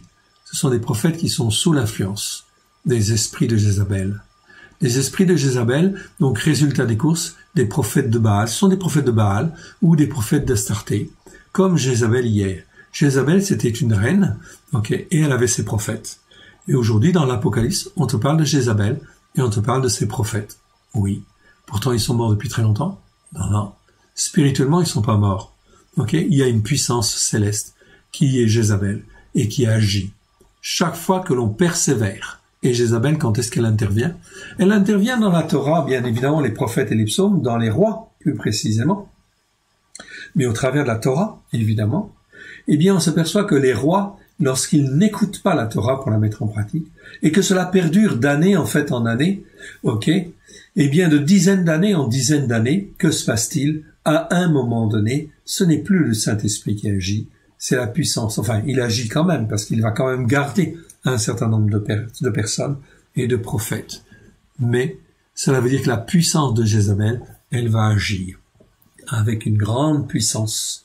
Et elle a ses propres prophètes. C'est pour ça que dans beaucoup d'églises, malheureusement, ce ne sont plus des prophètes de Dieu. Ce sont des prophètes de Jézabel qui parlent et qui maintiennent sur les brebis un joug sévère. Un joug qui permet en fin de compte de contrôler les brebis, de les dominer. Dès lors qu'il y a du contrôle ou de la domination comme cela, vous pouvez dire qu'il y a des esprits de contrôle. Cela veut dire quoi? Il y a des esprits de Jézabel derrière. qui sont là pour emprisonner le peuple, qui disent en fin de compte, si vous quittez en fait l'Église, ok, vous êtes maudits, vous allez perdre votre salut, etc. Ok, tout cela dans le but d'emprisonner. Il domine. Dieu est en colère contre tous ces pasteurs, ces responsables qui ont dominé sur les brebis et qui ont blessé les brebis, dont on ne prend pas soin. Et dans Ézéchiel 34, Dieu dit qu'il va juger ces pasteurs et qu'il va reprendre ces brebis, afin de les nourrir, afin qu'elles aient une bonne nourriture à la gloire de l'Éternel. Voilà pourquoi aussi aujourd'hui, c'est un signe. Regardez cette pandémie. Cette pandémie oblige toutes les églises à fermer. Pourquoi? Parce qu'il y a un problème. Oui, il y a un problème spirituel derrière. L'enseignement n'est pas conforme à la Torah, aux prophètes et aux psaumes, à la lumière de Yeshua, par la puissance du Saint-Esprit. Voilà pourquoi il est nécessaire de se repentir. Repentez-vous, car le royaume des cieux est proche. Et la lumière de Dieu va briller de toute façon. Même si, en fin de compte, ce n'est pas au travers des églises traditionnelles, sauf celles qui se repentent, bien évidemment, qui abandonnent Rome, car toutes les églises évangéliques protestantes sont des églises filles de Rome. Elles ont gardé aujourd'hui les enseignements de Rome. La preuve, ils font le dimanche. Ça a été institué par Constantin. Ils font Noël. Ils font les Pâques chrétiennes et non pas la Pâque de l'Éternel. Tout cela montre et démontre qu'il y a un attachement à Rome, que les églises évangéliques sont même filles de Rome. C'est extrêmement grave, extrêmement dangereux. C'est nécessaire de couper les liens spirituels et les liens d'âme avec Rome, afin de pouvoir venir sur les racines hébraïques de la foi. Mais cela passe toujours par la repentance. Toujours par la repentance. Voilà pourquoi, en fin de compte, l'influence du malin est là, et de manière forte. Verset 6. Voyons le verset 6. Il y eut un homme envoyé par Elohim, donc le seul Dieu unique et vrai, le Père, celui qui est le maître des circonstances, c'est Elohim. Dans les Écritures, c'est très clair. C'est celui qui, en fin de compte, est le maître des circonstances. Même Yeshua ne faisait pas ce qu'il voulait. Il faisait toujours ce que le Père lui montrait. C'était très important. Il faisait toujours ce qui lui était agréable, ce qui était agréable au Père. Il ne faisait rien sinon. Il y eut un homme envoyé par Elohim. Son nom était Yohanan. Yohanan, en fait, on en parle. Malachie, chapitre 1, chapitre 3, verset 1. C'est dit Malachie, chapitre 3, 1. Eh bien, effectivement, ici, c'est marqué « Préparez le chemin », mes frères et sœurs. Ce n'est même pas le chemin, c'est la voie. En hébreu, vous avez plusieurs mots. Vous avez « derer », et d'autres mots, en fait, en hébreu, pour parler des chemins, des sentiers. Oui. Mais « derer », c'est plutôt la voie. Parfois traduit par chemin, ça entraîne la confusion. Mais c'est quelque chose qui est tracé, qui est déjà, en fin de compte, préparé. Tout. C'est la voie. C'est comme, en fin de compte, au temps de Yeshua, et en fait, les Juifs qui étaient là, et savaient que c'était la voie. Et en fait, au tel point qu'on disait, en fait, à l'époque, ceux qui suivaient Yeshua disaient, je suis la voie que l'Éternel a tracée. Au lieu de ça, dans les traductions, on a traduit, en fin de compte, par chemin. Comme dans le verset, Jésus, ou même Yeshua dit, soi-disant, en fin de compte, je suis le chemin, la vérité et la vie. Non! Je suis la voie. La vérité et la vie. C'est un grand chemin. C'est une grande voie qui est claire, qui est nette, qui est tracée, dans laquelle je peux pas me tromper. C'est une voie, en fin de compte, qui n'est pas posée sur, en fin de compte, les pères de l'Église. De l'Église catholique. Non, absolument pas. Qui n'est pas posée non plus sur les pharisiens, en fait. Sur l'enseignement rabbinique, qui vient des pharisiens. Non plus. Il est sur les fondements de la Torah, des prophètes et psaumes. Sur la Torah, les prophètes et les psaumes à la lumière de Yeshua. Là, mes frères et sœurs, il y a une voie. Pas un chemin. Une voie. Et si tu es perdu à droite, à gauche, Ok, dans telle théologie ou telle autre théologie, etc., ou dans telle religion, etc., telle interprétation, Dieu va faire des sentiers, Dieu va faire des chemins frayés, des sentiers, etc., pour ramener sur la voie, sur sa voie à lui. Mes frères et sœurs, il y a une voie entre le monde chrétien et le monde juif. Il n'y a pas, en fin de compte, les croyants ne se résument pas, en fait, au monde juif et au monde chrétien. Non. Ok, il y a une voie au milieu qui est posée, qui trouve ses racines sur la Torah, les prophètes et les psaumes. C'est celle-là dont je vous parle. Celle sur laquelle Yeshua est posé depuis le commencement, qu'il n'a cessé en fait d'enseigner lui-même et d'enseigner au travers de ses disciples et qui nous parvient encore aujourd'hui c'est une pure grâce. Afin que dans les temps qui viennent, les temps en fait de tempête dans lesquels qui viennent, eh bien nous puissions voir et discerner cette voie-là. Malachie chapitre 3, 1, Jean a annoncé cette voie. Déjà, il y a 2000 ans. Écoutons-la. Matthieu 3, 1, ok, il intervient et il prêche, dit la parole. Mais le mot, en fin de compte, c'est mieux de dire proclamant à haute voix. Oui. Ok, il ne prêchait pas. Il n'est pas catholique, il n'est pas protestant, il n'est pas évangélique. Non, le terme prêcher, c'est un terme religieux. Non, il proclamait à haute voix la venue du règne de Dieu, ok, au travers de Christ. Ok, proclamer à haute voix. Et c'est ça que le Seigneur nous demande. Proclamer à haute voix la voix du Seigneur au travers de Christ. Marc chapitre 1, verset 2, selon Ésaïe, bien sûr, parce que c'était écrit dans Ésaïe. Où ça dans Ésaïe? Ésaïe 40, verset 1 à 5. Vous pouvez lire dans le détail, je ne veux pas revoir cela. On parle bien de la voie que l'Éternel prépare. Pas le chemin, non, c'est pas un chemin, c'est une voie pour que tout le monde puisse voir cette voie-là, s'il le veut, s'il se repent.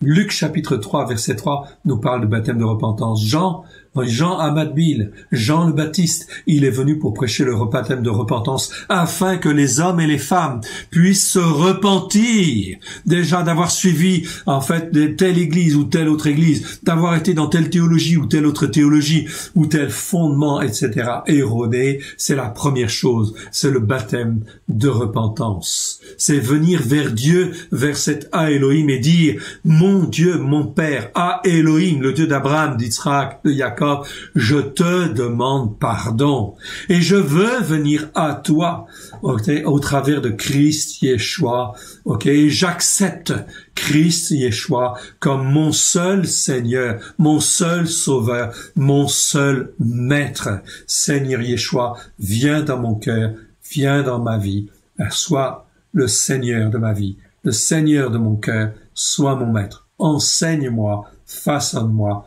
par la puissance du Saint-Esprit. Je veux naître de nouveau. Je veux non seulement voir le royaume de Dieu, mais je veux entrer dans le royaume de Dieu. Je veux entrer dans le règne de Dieu. Règne ou royaume, c'est le même mot en grec. Mais ici, c'est mieux de parler de règne. Je veux rentrer dans le règne de Dieu. Est-ce que mon frère, ma sœur, est-ce que tu veux rentrer dans le règne de Dieu? Est-ce que tu veux que le règne de Dieu règne dans ton cœur et dans ta vie? Alors, repens-toi devant Dieu. Et là, la Pâque est le moyen de se repentir et de changer les choses, de demander pardon. Car Christ va s'offrir, s'est offert en sacrifice. Et on va rappeler ce sacrifice ultime qui montre une fois pour toutes que Dieu a tout payé pour que nous puissions être sauvés. Nos péchés, nos transgressions, nos iniquités, d'où la nécessité, enfin ici, de cette repentance. Sans repentance, il n'y a pas de pardon. Et il n'y a pas de salut. Luc chapitre 7, verset 27. J'envoie mon messager devant ta face. Ok? Donc ici, c'était bien effectivement Jean le Baptiste qui était envoyé devant Christ Yeshua. Acte 13, 24. Ok, Paulos, Pierre, etc. vont parler du baptême de repentance. Ils vont commencer en fait à proclamer à haute voix. Pas prêcher, non, proclamer à haute voix la vérité de Dieu, c'est tout. Ok, Dieu a tout accompli. On continue. Celui-ci, c'est une tautologie. Ici, outos, ça veut dire que c'est une tautologie. Encore des mots qui veulent dire, en fait, écoutez bien, celui-ci, ok, celui-là même, vint pour servir de témoin, ce Jean-Baptiste, ok, ce Jean-Baptiste, ok, dont on a parlé, en fait, ici, qui est venu, il vint pour servir de témoin, pour rendre témoignage à la lumière, parce que cette lumière qui vient, c'est pas n'importe laquelle, afin que tous croient par lui. Il n'était pas la lumière, mais il parut pour rendre témoignage à la lumière. Cette lumière était la véritable lumière qui, en venant dans le monde, éclaire tout homme. Ok, c'est la lumière qui éclaire tous les hommes. Ok, je reviens pas dessus. En fait, ici, vous avez tous ces passages. En fait, ici, vous les avez à l'écran. Vous faites une pause et vous pouvez les regarder. Elle était dans le monde a été fait par elle, et le monde ne l'a point connue. Oui. Une partie des Juifs a très écouté. Ne vous faites pas d'illusions. Au temps de Yeshua, après que Yeshua soit mort et ressuscité, la parole de Dieu s'est répandue. Il y a une assemblée messianique très importante à Jérusalem, que l'on a tue, etc. On n'a pas parlé. Dans les églises, on n'en parle surtout pas. Il y avait une église messianique sur la Torah, les prophètes et les psaumes, tenue par le frère de Yeshua, etc., qui avait peut-être 30 000, 40 000, 50 000 membres, etc., qui étaient extraordinairement nombreuses, et qui permettait que la paix, en fait, il y avait une grande paix, une grande sérénité en Israël pendant une trentaine d'années. Une trentaine d'années. Et elle servait de référence. Toutes les églises avaient pour référence cette église à Jérusalem, etc. Car le salut vient des Juifs, bien évidemment. Ok? Dans les églises, aucune église n'enseigne ces choses-là. Ok? Pourquoi? Parce que c'est le témoignage vivant de la puissance de Dieu au premier siècle. Mais il fallait effacer ce témoignage, afin que justement on puisse effacer toutes les racines hébraïques de la foi, de tous les enseignements de toutes les églises. Ok, voilà pourquoi toutes les églises évangéliques sont sous la puissance de Rome. C'est parce que toutes les églises ont suivi en fait les enseignements de Rome, ok, et qu'ils sont sous l'influence spirituelle de Rome en pratiquant les fêtes de Rome, etc. Cela les entraîne spirituellement, dans une dépendance spirituelle. Voilà pourquoi tout homme qui se repent, de Rome, d'avoir suivi Rome, peut couper, en fait, ici, les liens spirituels, les liens d'âme, se dégager de là et venir sur la Torah, pleine de grâce et de vérité, au travers de Christ Yeshua, et suivre la voie. Elle était dans le monde et le monde a été fait par elle, et le monde ne l'a point connue. La plupart du monde ne la connaît pas. Elle est venue chez les siens et les siens ne l'ont pas venue. Mais il y avait une grande communauté à ce moment qui s'appelle le témoignage. J'en parle dans le séminaire sur les premiers témoins de Yeshua, deuxième partie. Vous pouvez voir cette vidéo, ces vidéos d'enseignement, soit sur la chaîne YouTube à l'école de Yeshua, ou sur le site www.alécoledeyeshua.com. Ok, c'est sur les deux sites. Mais tous ceux qui l'ont reçu, et ceux qui croient en son nom, elle a donné le pouvoir de devenir des enfants légitimes et héritiers de Elohim. Je vais m'arrêter un petit instant là-dessus, sur ces mots-là. Elle a le pouvoir, cette parole de Dieu, elle a le pouvoir, quiconque croit, en son nom, de faire des enfants légitimes héritiers. Ici, en fin de compte, c'est le mot technon qui apparaît. Technon, c'est pas tout à fait pareil que pédion. En grec, vous avez deux mots pour dire enfant, enfin vous en avez plusieurs, deux principaux. Pédion, c'est enfant courant, enfant de tout le monde. Et technon, non, là c'est les enfants qui sont plutôt légitimes ou reconnus comme légitimes et héritiers. Alors ici, technon prend une dimension spirituelle tout à fait particulière. C'est un mot qui existe 100 fois dans 91 versets. Et vous pouvez regarder tous ces versets, c'est pour ça que nous les avons mis en évidence dans nos nouvelles traductions, ils y sont tous, afin que cela soit dévoilé et mis au grand jour. Ce sont des enfants, ils deviennent des enfants légitimes. Légitimes pourquoi? Parce qu'ils sont rachetés par le sang de Christ. Et comme ils sont rachetés par le sang de Christ, et qu'ils croient à ce que Christ dit, et aux promesses faites à Abraham, Isaac et Jacob, eh bien ils sont héritiers. Héritiers, ils deviennent héritiers des promesses faites à Abraham, Yitzhak et Jacob. Voilà, donc c'est très important de devenir des enfants légitimes et héritiers. Pourquoi? Parce que comme ça, eh bien aussi, je ne suis pas, en fin de compte, je sais où je suis et je sais à qui j'appartiens. Je n'appartiens pas à telle église évangélique ou telle autre église évangélique. Non, j'appartiens à Elohim au travers de Christ Yeshua, son fils bien-aimé. Ok, je n'ai pas besoin d'une étiquette sur la tête, ok, qui me donne une fausse interprétation des choses. Non, je suis enfant légitime, racheté par Christ, enfant légitime et héritier de Dieu, de Elohim. C'est-à-dire pas de n'importe quel Dieu, du seul Dieu unique et vrai, du Dieu de Enoch, du Dieu de Noé, du Dieu de Abraham, du Dieu de Yitzhak, du Dieu de Jacob, du Dieu de Moshe, du Dieu de David, du Dieu des prophètes, de tous les prophètes, car tous les prophètes connaissaient Christ. Et en fin de compte de Christ Yeshua, bien évidemment. Je suis enfant légitime et héritier. Tous ceux qui ont compris, que Christ est venu pour révéler la Torah pleine de grâce et de vérité, et qu'ils l'acceptent comme son Seigneur, son Sauveur, eh bien, en fin de compte, deviennent légitimes et héritiers au travers de Christ Yeshua. C'est l'héritage que Dieu leur donne, c'est les promesses. Et Dieu va accomplir, fait des promesses, qu'il va accomplir les promesses qu'il a faites à Abraham, Yitzhak et Jacob. Voilà pourquoi les traductions nécessitent d'être revues, corrigées et en fait recalées par rapport à la parole que l'Éternel, notre Dieu, a voulu nous donner, que Elohim, le Dieu d'Abraham, d'Yitzhak et Jacob, a voulu nous donner. Lesquels, verset 13.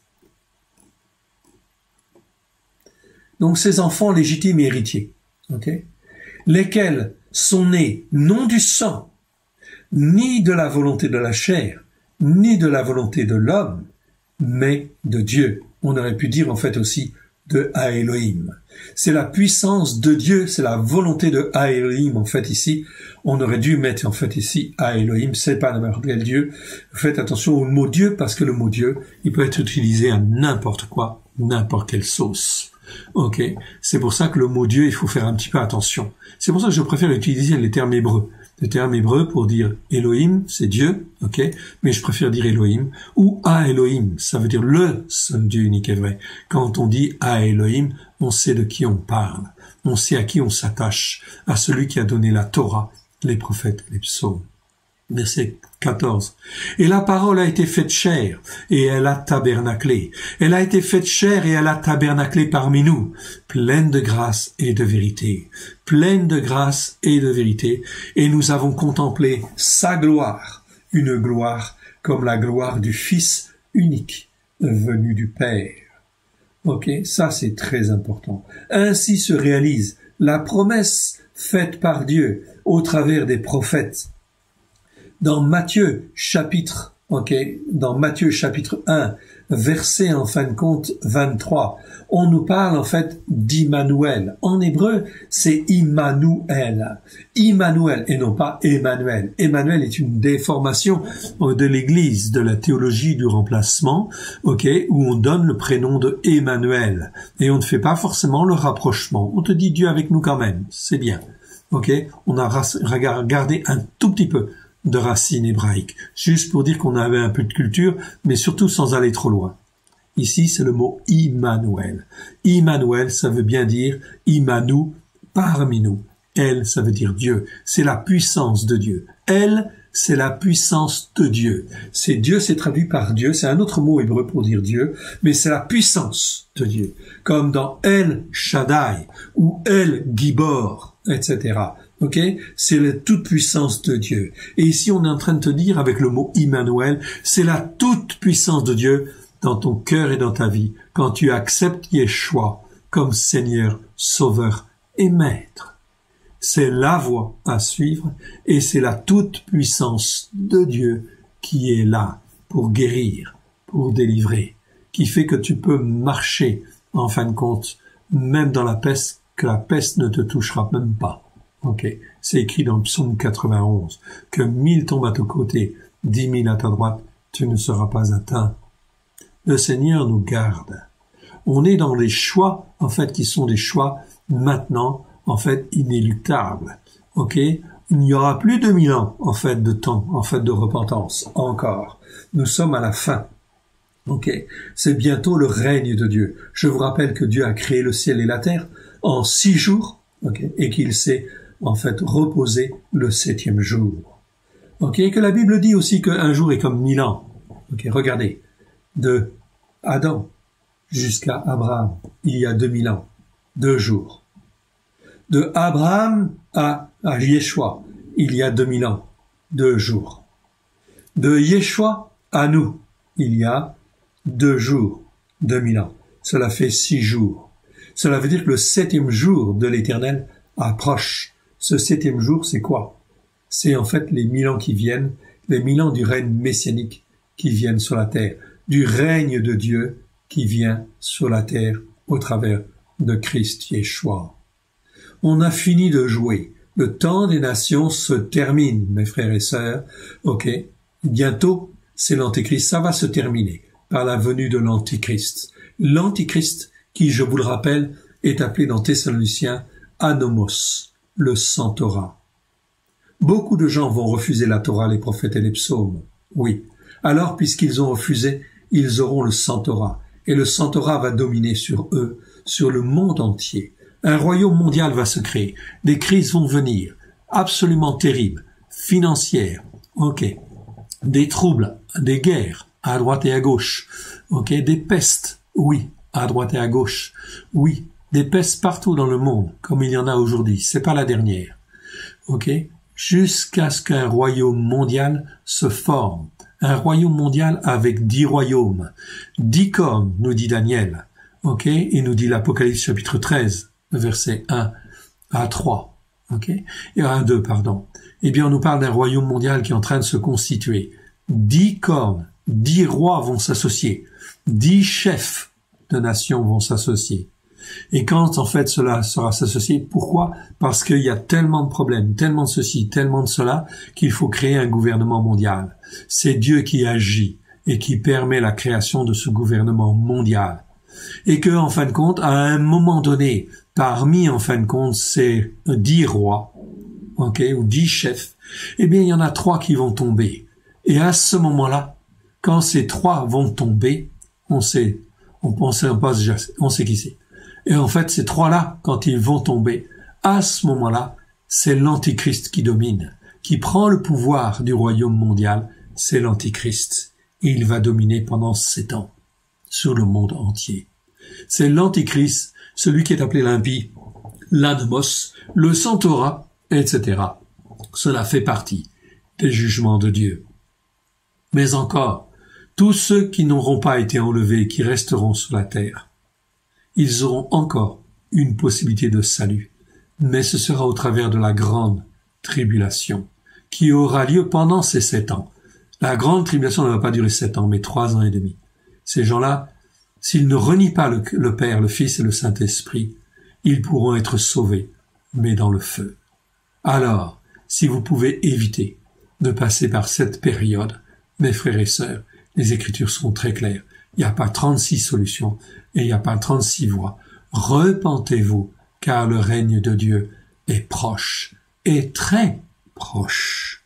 Cette année, encore une fois, c'est la Pâque. La Pâque qui arrive. Cet enseignement, il vous est donné avant la Pâque, afin que vous puissiez vous repentir. Ok, vous repentir avant que les choses ne s'aggravent encore plus, car elles vont s'aggraver. Et s'aggraver vraiment très grave. Ok, je vous prie. En fin de compte, faites attention. Repentez-vous. Repentez-vous. Et suivez la parole de Dieu. C'est pas tout de demander pardon. Il faut écouter et il faut mettre en pratique la parole de Dieu. Verset 14, et la parole a été faite chair. Yeshua est venu en chair et en os. Et elle a tabernaclé. Elle a été parmi nous. Oui. Ok, pleine de grâce et de vérité. Et nous avons contemplé sa gloire, une gloire comme la gloire du Fils unique venu de Dieu. Il est Immanuel, la puissance de Dieu au milieu de nous. Luc 1, chapitre 1, versets 31 à 32. Fils du Très-Haut, le trône de David lui a été donné. Ok, il a été enfanté dans la chair. Luc 2, 7. Acte 20, comment dire, 28, ok? Ok. Ici, en fin de compte, un avertissement. Acte 20, chapitre 20, verset 28, ok? Où, en fin de compte, on est averti, ok? Que Dieu s'est racheté depuis 2000 ans, tout un peuple juif et non juif parmi les nations. Aussi, pasteurs, responsables spirituels, prêtres et toute autorité spirituelle, faites attention à vous. Faites très attention à vous.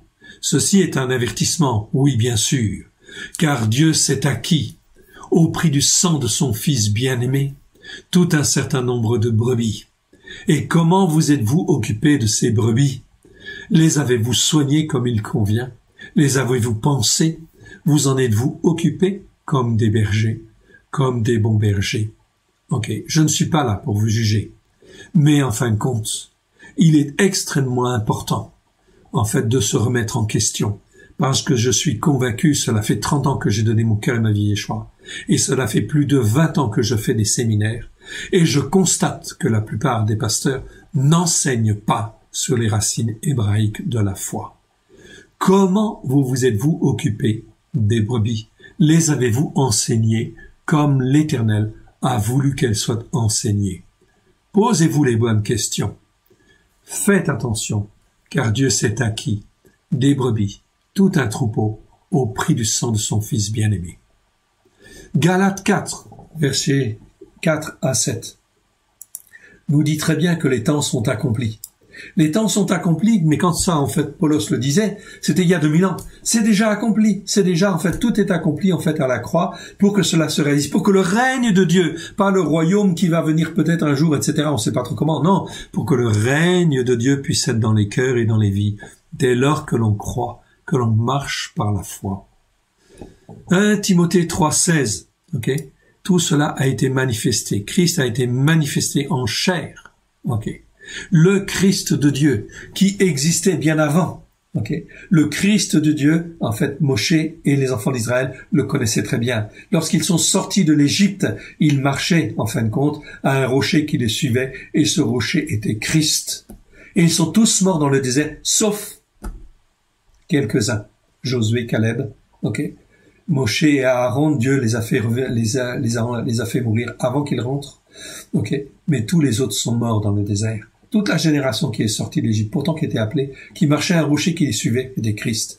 À cause de leur rébellion, à cause de leur désobéissance, de leur insoumission, ils sont morts dans le désert. Ils ne sont pas rentrés dans le pays de la promesse. Ceci a été écrit pour nous servir d'exemple. Pasteurs, prêtres, responsables spirituels, évêques, de quelle confession que vous soyez, repentez-vous, car le règne de Dieu est proche. Il est temps de se poser des questions. La lumière de Christ, il est la lumière. Matthieu, chapitre 17, versets 1 à 2, nous parle, en fin de compte, bien sûr, de cette lumière merveilleuse. Sur la montagne, il a été transfiguré, et dans cette transfiguration, en fin de compte, ok, le Père a parlé. Le Père a parlé, celui-ci est mon Fils bien-aimé. Et dans Exode, il est écrit, Deutéronome 18, il est écrit, écoutez-le, j'enverrai un prophète, comme toi, en parlant, en fin de compte, à Moïse. Dieu dit à Moshe, Dieu dit, j'enverrai un prophète comme toi. Ok? Et en fait, Dieu lui dit, écoutez-le, j'ai mis mes paroles en lui, écoutez-le. Tous ceux qui ne l'écouteront pas, ok, Dieu, ok, s'occupera d'eux. Elohim va s'occuper d'eux. Ok. Ici, un petit peu plus loin, en fait, ici, on va terminer avec ça. Il est en fin de compte la plénitude. Ok. Plénitude est en lui. La plénitude de tout est en lui. La plénitude de la connaissance de Dieu est en lui. Connaissance, c'est le mot gnosis. Mais en fin de compte, en grec, il y a un autre mot, épignosis. Gnosis, ça veut dire connaissance. Épignosis, avec le préfixe épi devant gnosis, ça nous parle de connaissance, mais épi, ça nous parle de la connaissance précise et correcte. Ce mot épignosis et le mot gnosis dans la Brit Hadasha, dans le Nouveau Testament des Nations, est toujours traduit de la même manière, donc on ne fait pas la différence. Voilà pourquoi nous sommes obligés de retraduire en fait ces évangiles et en fait tous ces épîtres en mettant les bons mots. Et là nous distinguons gnosis, qui existe un certain nombre de fois, je ne sais plus combien de fois, 60 ou 70 fois. Et puis le mot épignosis qui nous parle de la connaissance précise et correcte.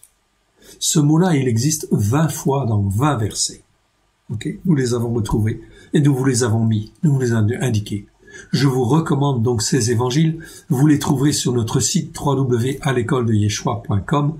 Vous pouvez les commander par Internet. Même si nous sommes bloqués chez nous, on vous les enverra. La poste fonctionne par la grâce de Dieu et cela vous parviendra. Vous les avez même sur le site.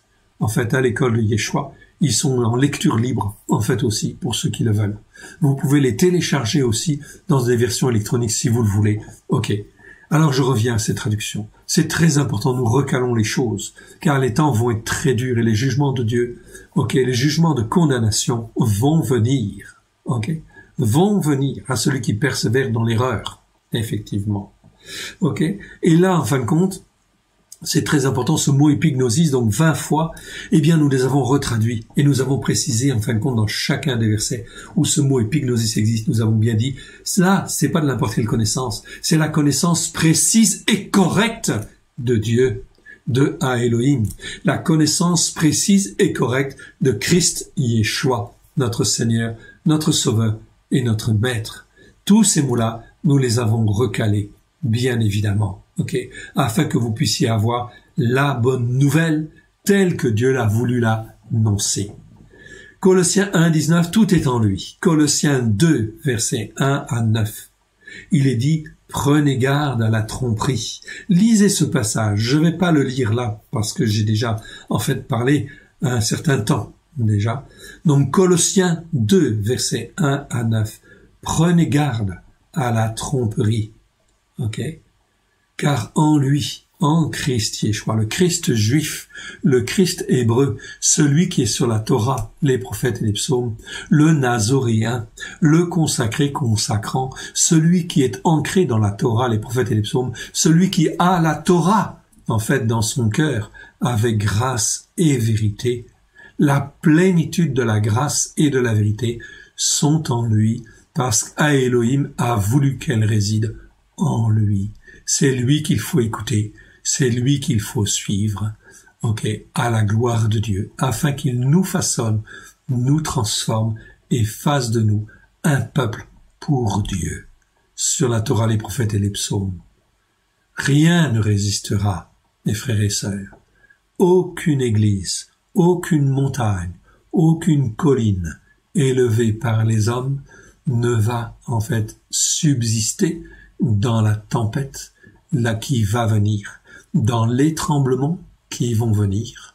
C'est impossible, car Dieu a résolu d'instituer son règne et d'instituer son Fils Yeshua comme Seigneur, Sauveur et Maître, comme le roi des Juifs à Jérusalem, comme le roi des nations à Jérusalem, comme le roi du monde à Jérusalem. Oui, il va venir et il vient bientôt. Maranatha, viens, Seigneur Yeshua. Que l'Éternel Dieu, le Dieu d'Abraham, d'Isaac, de Jacob, le Père de notre Seigneur Yeshua, notre Père maintenant, vous bénisse et vous garde, vous ouvre les yeux et les oreilles de votre entendement, de votre compréhension, afin que vous puissiez discerner les temps et les circonstances, et que vous puissiez voir la voie que l'Éternel a prévue devant nous. Non pas le chemin, mais la voie. C'est une belle voie. Venez là, quittez, sortez de Babylone, vous sortez des assemblées, sortez des fausses doctrines, sortez des religions, et venez au travers de Christ Yeshua, sur la Torah, les prophètes et les psaumes, à la gloire de l'Éternel, notre Dieu, notre Père. Que Dieu vous bénisse, Dieu vous garde, dans le précieux nom de Yeshua. À très bientôt sur notre chaîne YouTube, à l'école de Yeshua, ou sur notre site, à l'école de Yeshua, www.alécoledeyeshua.com, où là vous avez encore une fois, je vous le rappelle, des enseignements. Il existe une formation aussi sur les racines hébraïques de la foi, où on peut être formé en un an sur les racines hébraïques de la foi. Enfin, la formation est dense, mais en fin de compte, vous pouvez vous former. Vous en avez pour un moment. Mais sortez des faux enseignements et des fausses doctrines. Ne touchez pas à ce qui est impur, dit le Seigneur, l'Éternel. Shalom.